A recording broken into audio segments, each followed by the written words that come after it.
Hello, কেমন আছো তোমরা সবাই? ইট ওয়াজ থার্ড অ্যান্ড ফাইনাল ডে, যেদিন আমাদের মুম্বাইতে শো ছিল। শো শুরু হওয়ার আগে আমি সমস্ত কস্টিউমগুলো চেক করে নিচ্ছিলাম, আর ওদিকে মঞ্চে সেটের কাজ চলছিল। হঠাৎ হলের বাইরে কি একটা ইন্টারেস্টিং জিনিস দেখতে পেলাম। দেখো, এটা একটা তেলের ঘানি, আর এটাকে এই রকমভাবে ঘোরালে নিচ দিয়ে তেল বের হয়।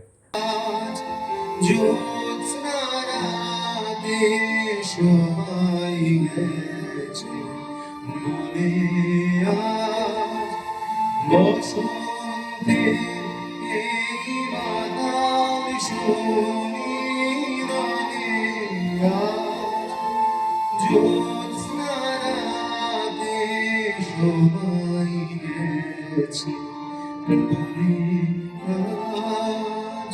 এত সুন্দর রবীন্দ্রসঙ্গীত শুনে মন তো ভালো হয়েই গিয়েছিল, আর সবথেকে বেশি ভালো লাগছিল প্রবাসের বাঙালিরা কি সুন্দর যত্ন করে আমাদের বাংলা সংস্কৃতিকে আঁকড়ে ধরে আছে, তাকে যাপন করছে। এরপর শুরু হলো আমাদের নাটক জগা খিচুড়ি। আরে একটু জলের আওয়াজ পাওয়া যাচ্ছে। জলের আওয়াজ পেতেছেন, তার মানে পিতার প্রাতঃকৃত্য শেষ।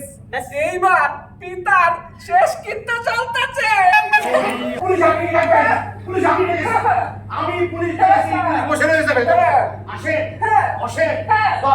রামজার কথা হচ্ছে তোমার থামতে বলেছি না, কথার মধ্যে শুধু ফোড়ন কাটছে। আপনি বসেন, জল খান। তোমাদের অনেক ভালোবাসা যারা ভিডিওটা শেষ পর্যন্ত দেখলে। তোমাদের ভালো লাগলে অবশ্যই লাইক করে দিও এবং অবশ্যই কমেন্ট করে জানিও। আর হ্যাঁ, পারলে আমাকে ফলো করে দিও বা আমার চ্যানেলটা সাবস্ক্রাইব করে দিও। তো আমাদের দেখা হচ্ছে পরবর্তী ভিডিওতে।